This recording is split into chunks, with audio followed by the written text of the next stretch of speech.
A second tennis player has had their visa cancelled and been told by the Australian border force to leave the country as Novak Djokovic released a public statement for the first time since his detention, thanking fans for their support. The Czech doubles specialist Renata Voracova, due to play in the Australian Open this month, had entered Melbourne with the same medical exemption for which Djokovic was denied access, having signified that she had recently recovered from COVID-19. After successfully entering Melbourne's borders with her medical exemption, Voracova played in the Melbourne Summer Set event, losing in the first round alongside partner Kateryzna Piter.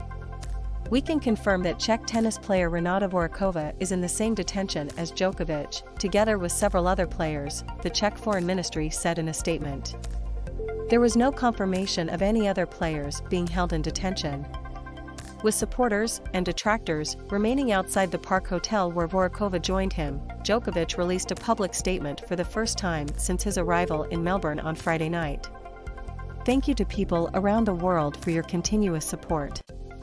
I can feel it and it is greatly appreciated," he said in a post on his Instagram stories posted in both Serbian and English. Vorakova's detention comes amid the fallout from the cancellation of Djokovic's visa and his removal to an immigration hotel on Thursday pending an appeal hearing after the weekend. As the reason he was denied entry became the backdrop for an opportunistic political furor, the border forces began tracking down 2 other Australian Open participants who had used the same medical exemption to enter Melbourne. The Park Hotel in downtown Melbourne is a notorious immigration detention facility where Djokovic and Voracova are being held along with some refugees who have been sequestered to their rooms for years. While Djokovic opted to appeal his detention, Voracova decided not to contest the cancellation of her visa and she will leave Australia. Voracova, 38, a former top 100 singles player and now ranked 81st in doubles, has earned $1.8 million in her 22-year career and possesses far fewer resources than Djokovic. "We submitted through our embassy in Canberra a protest note and are asking for an explanation of the situation." However, Renata Voracova decided to drop out of the tournament due to limited possibilities for training and to leave Australia, the ministry statement added. As news of Vorakova's cancelled visa spread, Nicole Mellicher Martinez, the number 12 doubles player, criticized the move on Twitter. "This is wrong on so many levels," she wrote. "She's already competed. She is COVID recovered, so probably the least dangerous person to be around. This isn't about health anymore, it's political." Meanwhile, leaked documents on Friday left Tennis Australia with further questions to answer following Djokovic's detention. In the email sent to tennis governing bodies, Tennis Australia told players that a recent positive COVID-19 test would be one of the possible reasons for a medical exemption. The emails to the players were sent a week after Greg Hunt, the federal health minister, had emailed Craig Tiley, the chief executive of Tennis Australia, on November 29 informing him that people who are not fully vaccinated would not be approved for quarantine-free entry into Australia and that people who contracted COVID-19 within the previous 6 months would not be considered fully vaccinated. The Czech Republic's Renata Voracova had played a warm-up tournament in Melbourne this week after being allowed into Australia. Photograph, Reuters staff/Reuters. The Victorian government said it had not seen the discussion between Tennis Australia and the federal government.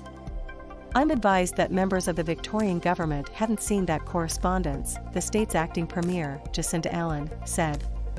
"We wouldn't necessarily see it, but it reinforces that point that it is the Commonwealth government that's responsible for issuing visas and how they engage in that dialogue with Tennis Australia is a matter for them." Karen Andrews, the Home Affairs Minister, contested the notion that Djokovic is being held captive in Australia. Andrews told ABC he is free to leave the country at any time that he chooses to do so, and Border Force will actually facilitate that.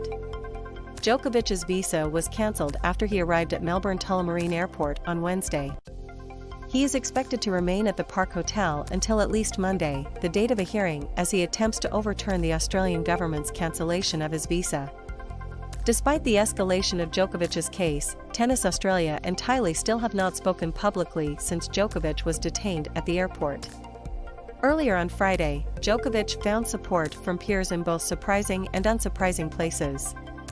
Nick Kyrgios, who has made numerous critical comments about Djokovic in the past, implored people to do better when discussing Djokovic's situation. Look, I definitely believe in taking action. I got vaccinated because of others and for my mom's health, but how we are handling Novak's situation is bad, really bad.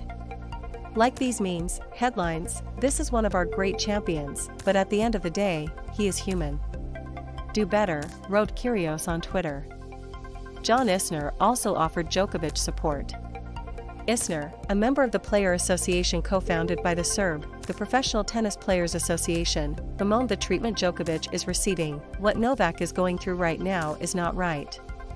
There's no justification for the treatment he's receiving. He followed the rules, was allowed to enter Australia, and now he's being detained against his own will. This is such a shame.